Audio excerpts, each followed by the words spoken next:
Welcome to the BioBalance Healthcast. This is episode number 325, Food Choices, a Netflix documentary. BioBalance Healthcast features conversations about positive aging. Your hosts are Dr. Kathy Maupin, Medical Director of BioBalance Health and a leading expert in treating symptoms of aging, and Brett Newcomb, a licensed professional counselor. Dr. Maupin and Brett are the authors of The Secret Female Hormone, the seminal work about hormone replacement therapy for women, which is available on Amazon or from Dr. Maupin's office at BioBalance Health. Dr. Maupin's office is currently accepting new patients.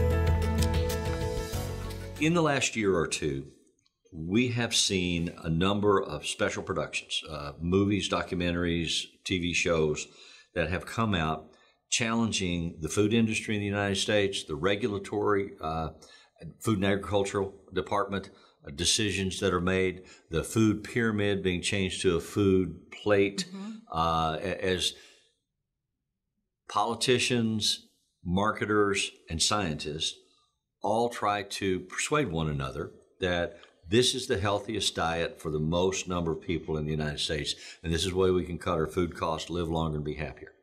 So Kathy and I have been watching those, and we talk about them a lot, and we've done some other podcasts on topics that fall under that umbrella. This week we found a movie on Netflix. It was a documentary, and it was called Food Choices. And they interviewed maybe a dozen different nutritionists and scientists and psychologists on their thoughts about food and what we as a society needed to know and consider. And they have some interesting things to say. They have some things that we agree with, but they have what we call bad science. And if you followed us at all, you know that one of the things we often talk about when we do medical research and discuss the conclusions is we talk about the research. Who did it? What are their parameters? Who paid for it? What's the ultimate message? How accurately do they do their statistics, their database, and so on? So we have some questions about the way the Food Choice documentary articulates its case. These people are, by their nature, causists. They have a cause, and they're promoting their cause, and they're promoting it intensely and with lots of data. And as we watched it, questions occurred to us. They also want it to be universally used. Yes. They think it should they be have the right answer. A universal answer for everyone. Well, that's the way causes are. And that's my first problem. That's your first problem. All right. My first problem We'll is start there. I have a problem with their logic. In many of their arguments, their logic isn't sound. So when you say food for everyone should eat this, we are genetically different. And we are genetically from different areas of the world, and we all have different needs in terms of our physiology. So one diet for everyone is never going to work. That's just my first step. They do make a nod in that direction when they talk about hunting and gathering societies evolving and living in temperate zones where But they didn't say they should naturally. still be hunter-gatherers. They said they should evolve. But then they talk about the Eskimos in the far Arctic where there are no vegetables that are grown or fruits that are available. Then they eat meat and blubber, and animal protein is the entirety of their diet. But it's a limited group of people in an isolated part of the world. So they do say there's an exception. But that's not what you're talking about. What you're talking about is in a community like the United States with more than 300 million people, we can't do a one-size-fits-all diet. No, it just doesn't. It just isn't going to work for everyone. Everyone has a different need. Okay, so that was really my first thing that was bothering me. And let me preface this as these people are vegans, not vegetarians. They're vegans. They do not believe in eating any animal anything. So no milk, no eggs, no cheese. No dairy, no fish, nothing that is other than a vegetable. I didn't hear them say anything about fruit either, but it's... No, they did say, said fruit. You need to eat fruit. They recommend that you have a plant-based diet that is focused on 4 food groups: fruits, vegetables, whole grains, and legumes. And so that's what they think you should eat. We all should eat. Because we get more fiber. We get more potassium, Our cholesterol goes down, supposedly. And our cholesterol goes down, and we live healthier lives. They talk about nutritional ignorance and poor choice making. Well, I agree that there's a lot of that, but I don't think that making a choice to eat eggs is a ignorance. I mean, eggs are kind of the perfect food if you get farm eggs and you don't get eggs that came off a conveyor belt. Now, they talk about all eggs. That's the egg market. They talk about all eggs being from the conveyor belt and that they can't have nutrition. Yet, those of us who eat pasture eggs, those eggs have a lot of nutrition and they're very good for you. It's kind of the perfect food. So there's no animal that is growing in these eggs. They're not fertilized. They talk about fertilized eggs. They're not fertilized eggs. They're without fertilization, but they're still the nutrition it takes to make a chicken, basically. So they miss some of these little steps in their arguments that make it seem like this is something terrible. You should never look an egg in the eye. You should never eat an egg. It's bad for you. Even the eggs that are off conveyor belts have a good source of protein. My biggest problem with people who say you can only eat plants is that there are 11 amino acids you can't get from plants, that they have to come from meat and white or red meat. And that is something that, well, I won't say that you can't get them. It's very difficult to get them from plants. So you have to have a very careful diet to get all the amino acids. Amino acids make up your brain, they make up your muscles, they make up your skin. You need to have all of those to be healthy. And if you're now vegetarians, those are people who eat milk, eggs, nothing so you that make a currently has a heart. Vegan yes, and vegan is only plants. Vegetarian, they call themselves in this thing the vegetarian diet, but they describe a vegan diet.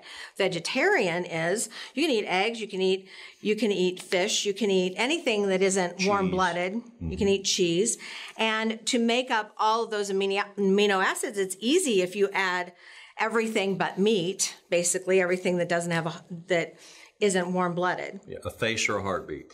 A face. Well, fish have heartbeats, and you might say they have a face. Okay. So they do eat fish. Okay. So vegetarians do. So in a vegetarian diet, yes, you can eat. I mean, I got the diet off of Wikipedia. Basically, if you can eat eggs, yogurt. You're required to eat eggs, yogurt, cottage cheese, mushrooms, milk, tempeh and natto, cheese, soybeans, cocoa powder, eggs, lentils, oats. So beans, those are all within the concept of vegetarian. Goat's cheese. Yeah. I mean, all that's vegetarian. It's not. But what these people were preaching was veganism. Okay. Which didn't have any of these to supply the amino acids. A specific quotation is they say the meat that we eat is from animals who eat vegetables. Right. And so we should skip the intermediary step and just eat the vegetables, and then we'll be healthy. Okay, so here's where the problem is. Right. With that. That logic doesn't hold at all because as human beings, we can't make 11 amino acids. We have to get them from our food, and where we get them is in general from meat, cheese, eggs, and that type of protein.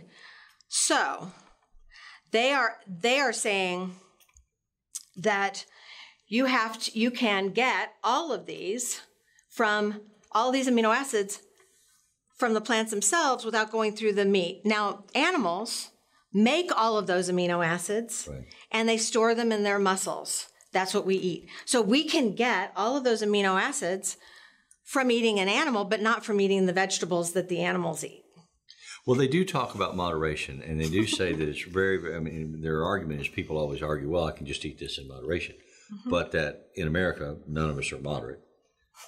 They also argue that we have been marketed, which I do agree with what they say. Yeah, we've been marketed. We have been marketed for a processed food, fast food consumption, a convenience market. But I'm not for that either. No, you're not. And most people that talk seriously about healthy eating will say exactly the same thing.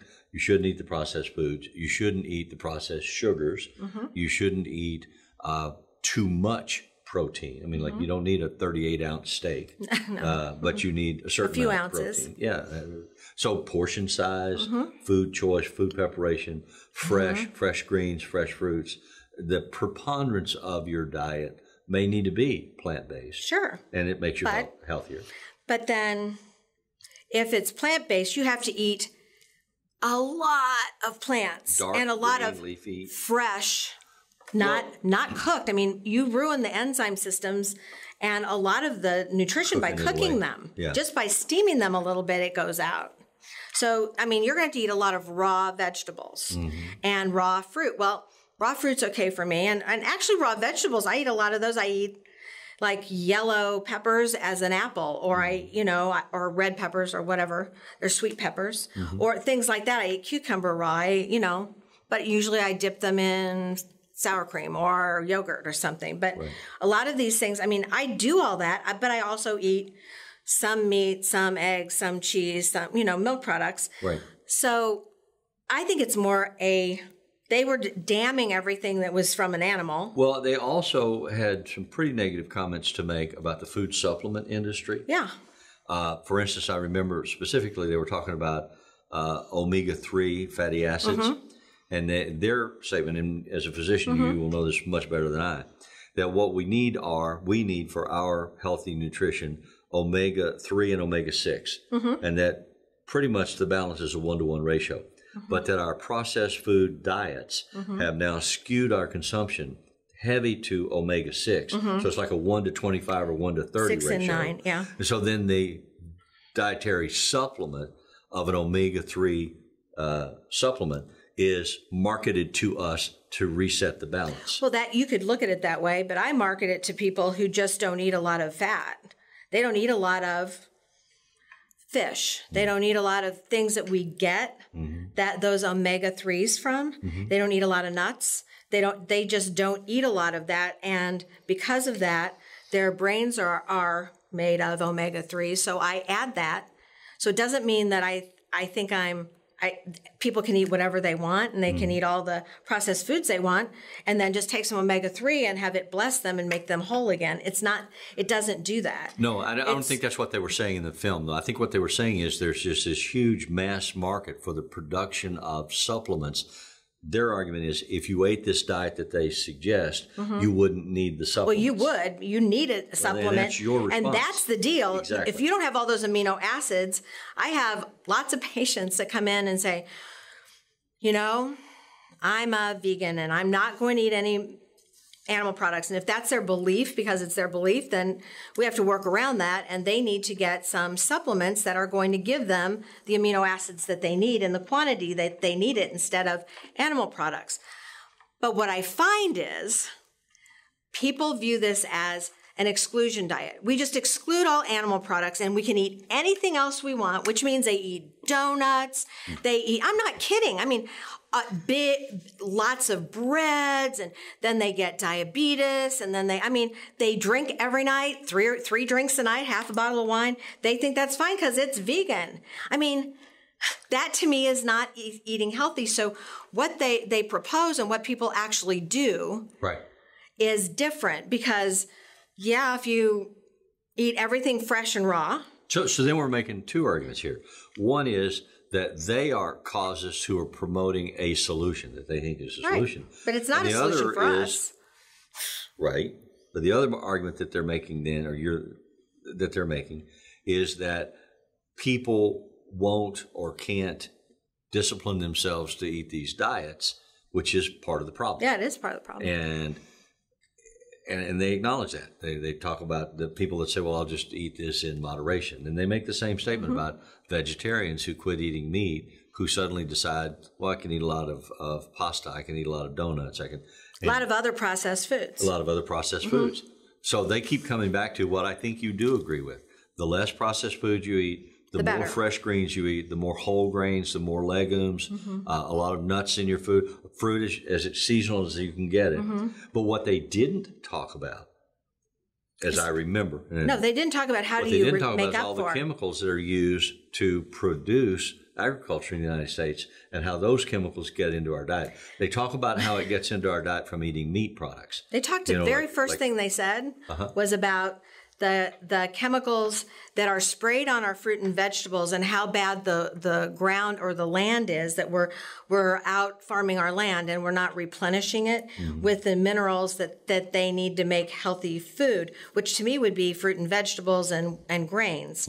So, and then they turn around and say, that's the only thing you should eat. That's in the very beginning of this presentation. And I kind of went, well, that's not the way. I mean, that's not going to help people who are just eating things that are sprayed. And I mean, I know that there are organic farms, but not all organic farms can feed America. I mean, there's no way that's going to or ever. The world. I mean, a lot world. of the food we grow here is shipped overseas. My answer to not having sprays is GMOs. You can either have sprays and chemicals in your food, or you can have genetically changed foods that will be resistant to drought. Or I'm not saying one's better than the other. I'm just saying those are your two choices in the present time.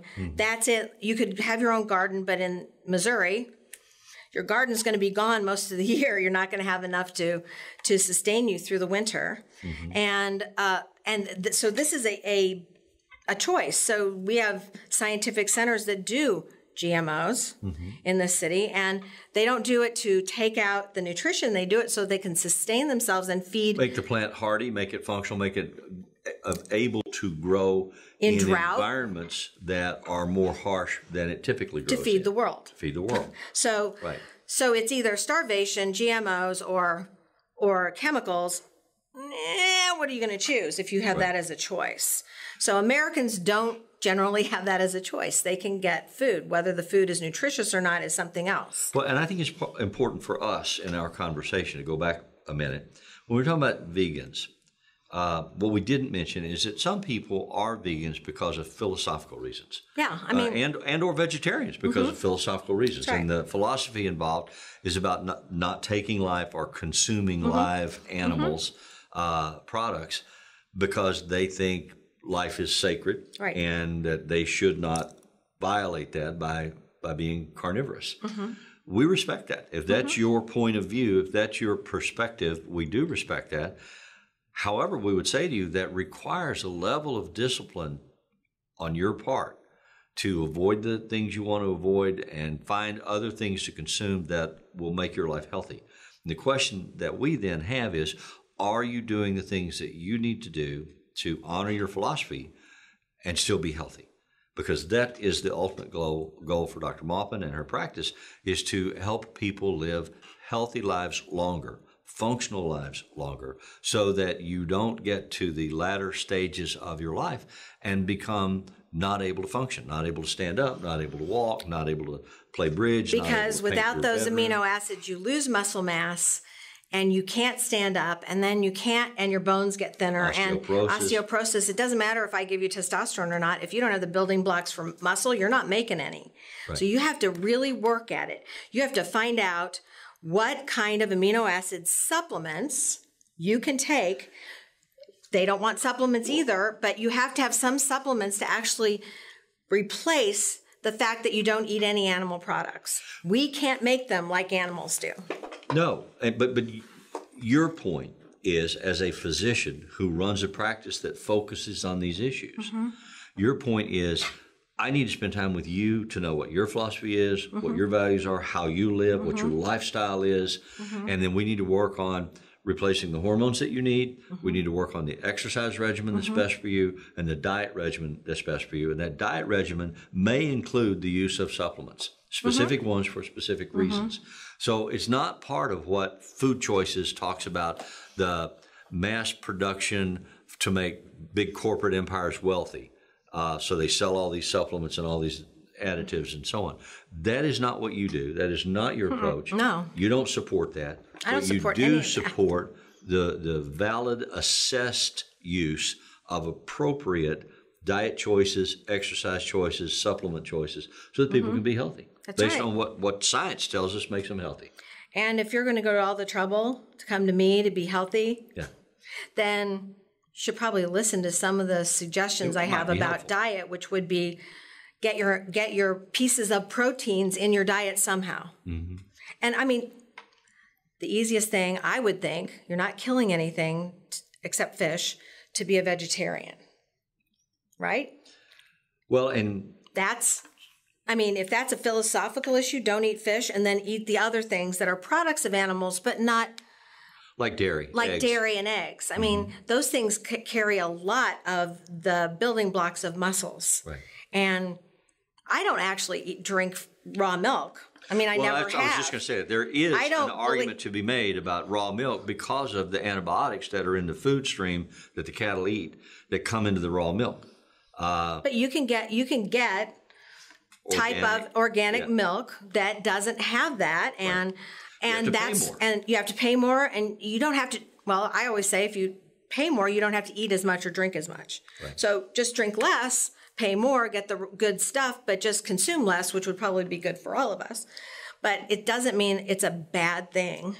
No. You just have to choose properly. So anyway, if you're interested in these topics, you might want to watch this particular documentary for the content that it has and make up your own mind. Bring your own thoughts to anything that you watch or any argument that people make in terms of science. Science says this is the right way to live. Consider the facts, consider the research, consider the opinions, and have your own. I agree. Thank you. Thank you for listening. Email your questions or comments to podcast@biobalancehealth.com. You can find the BioBalance Healthcast on iTunes and on YouTube. For more information about bioidentical hormone pellet therapy and other reverse aging solutions, visit biobalancehealth.com or call 314-993-0963. You can find Dr. Maupin on Twitter @Dr. Kathy Maupin and on Facebook at facebook.com/biobalancehealth. Find Brett Newcomb at brettnewcomb.com.